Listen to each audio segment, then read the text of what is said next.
Setting goals can seem like it's relatively easy, and the hard part is how do we reach our goals once we've set them.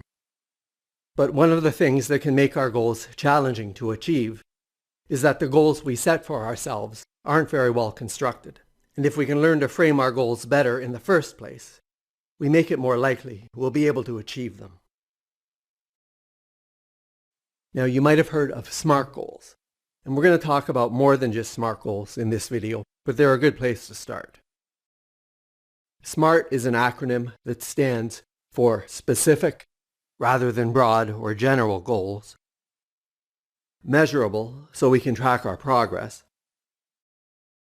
attainable or achievable, in other words, our goals need to be realistic, relevant, why are we setting this goal and how is it relevant to us, and time-bound, having some sort of time frame or timeline tied to the goal.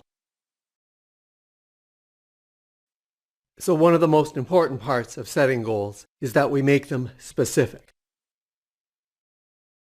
Consider goals like, I want to be healthier. I'm going to drink less. I want to advance my career. I want to be a better parent. I'm going to stop procrastinating. I like to think of these as aspirational goals. They give us a general sense of the direction we want to head, but they're too vague and general to tell us where we actually want to end up. So it's impossible to figure out the steps we need to take in order to get there. And we're going to need to make these goals more specific if we want to be able to act on them. So instead of I want to be healthier, something a little more specific would be I want to eat healthier, or I want to exercise more, or I want to lose some weight. Instead of I want to advance my career, I want to get a promotion, or I'm going to get a higher paying job.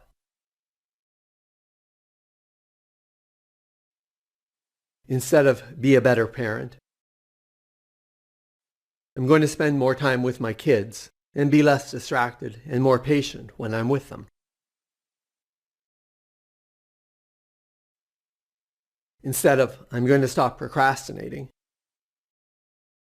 whenever I have something at work that I'm avoiding, instead of watching YouTube videos, I'm going to get started on it.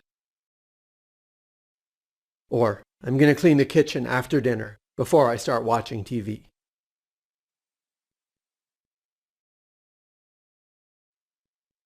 Now, measurable often goes hand in hand with making a goal more specific. I want to eat healthier by only eating out or ordering in once a week. Or I'm going to go to the gym 3 days a week. Or I'm going to lose 10 pounds. Instead of I'm going to drink less, I'm only going to drink on the weekends, or I'm only going to have 1 beer or 1 glass of wine a night. So these examples all include a means to measure our progress and success. Now, attainable or achievable. And the key here isn't, is our goal attainable in general, or is our goal possible to achieve, but can we achieve this goal? And this is why in acceptance and commitment therapy, the R in SMART goals stands for realistic. And that's the key here. Are we setting goals that are realistic for us, given our current situations, abilities and resources, time, energy, and so on? Is it really realistic to think I'll go to the gym 3 times a week if I hate the gym and haven't been in years? Maybe a more achievable and realistic exercise goal is to walk for an hour 3 times a week, or to go to the gym once this week. If I don't like to cook and I'm really busy and I eat out or order in every night, instead of a goal like I'm going to eat out or order in just once over the next week, a more realistic and achievable goal might be I'm going to cook at least one meal for myself over the next week. It can feel good to set ambitious goals, but we're often just setting ourselves up to fail, which can then hurt our motivation to set similar goals in the future. And it's better to start small and then build upon success, rather than start too ambitiously and have to deal with failure.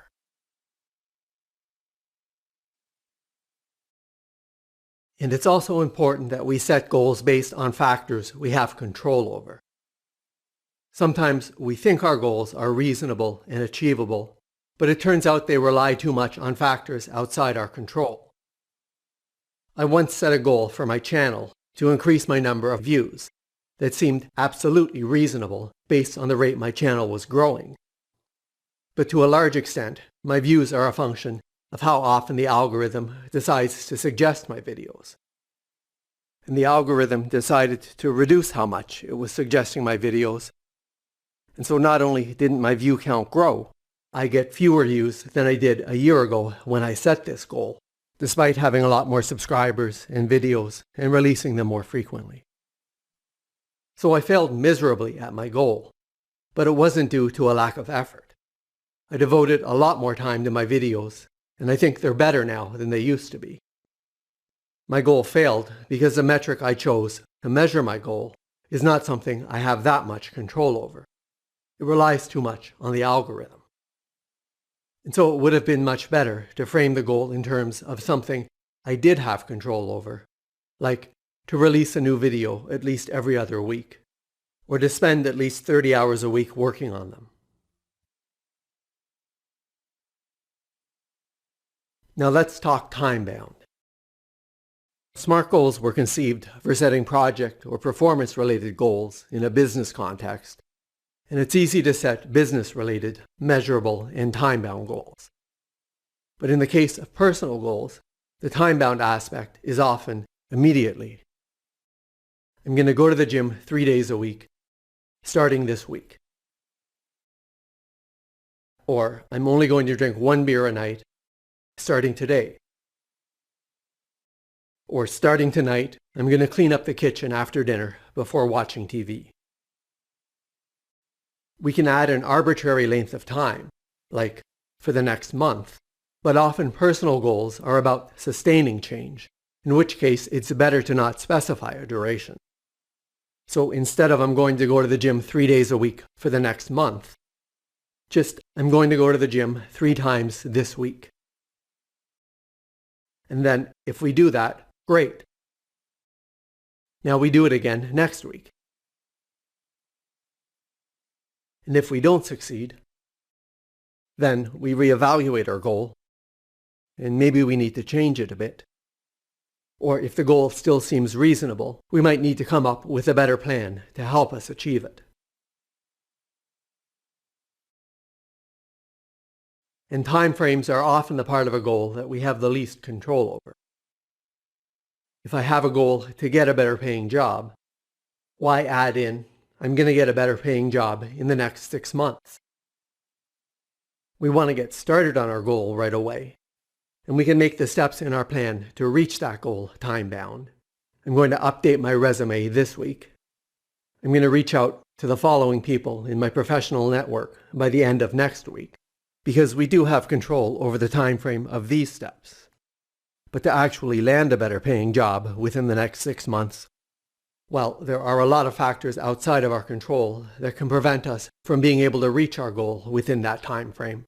So really the only time-bound part of our goal needs to be, I'm going to start working on my plan right away. And the same goes for a goal like, I'm going to lose 10 pounds over the next 4 months. What if we only lose 5 pounds in 4 months? Are we going to feel bad about that?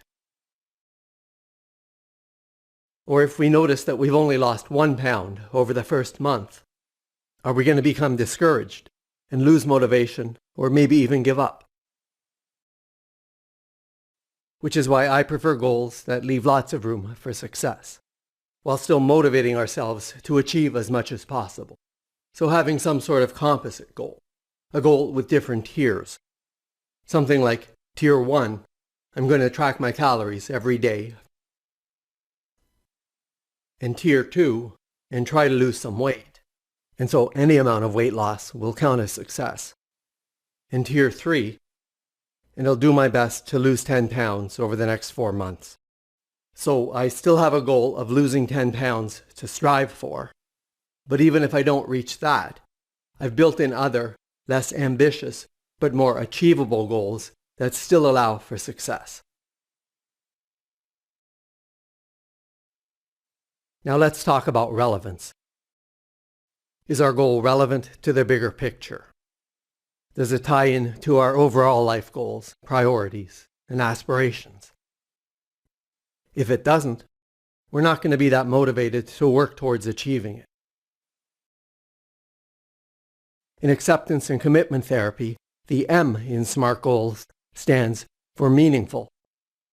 In order for a goal to be relevant, it needs to be meaningful to us. It needs to be related to a domain of our lives that we're currently prioritizing, such as work, or relationships, or family, or health, and so on. And it needs to be in line with our own values, and not just be something we think we should do, or that other people are telling us to do. For example, if we set a goal to go to the gym 5 days a week, but right now the work domain of our lives is what's most important to us, and we're spending as much time as possible working, trying to advance our careers, we're going to struggle to prioritize our health-related goal of going to the gym so often. Or if we set a goal to get a promotion at work because we think we should be making more money or be further ahead in our careers, but what we value most right now is our leisure time and spending time with our families, it's going to be hard to prioritize work and money when our values lie elsewhere. So it's probably not the best goal to set for ourselves right now.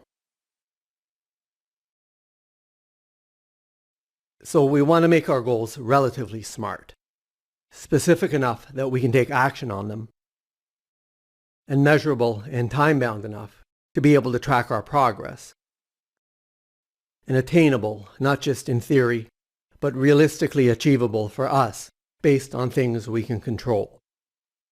And perhaps most importantly, we need to make sure that our goals are relevant and fit into the bigger picture and our overall life goals, and that they're meaningful to us. And then, once we set a goal, we need to come up with a plan to help us achieve it. And difficulties attaining our goals can be related to the stage of change we find ourselves in. And I have videos about the stages of change and how to create a good action plan that I'll link to in the description. And please help me out by liking this video and subscribing to my channel. And if you'd like to support my channel and help me make more videos like this, I really appreciate it. And please check out the donation links in the description.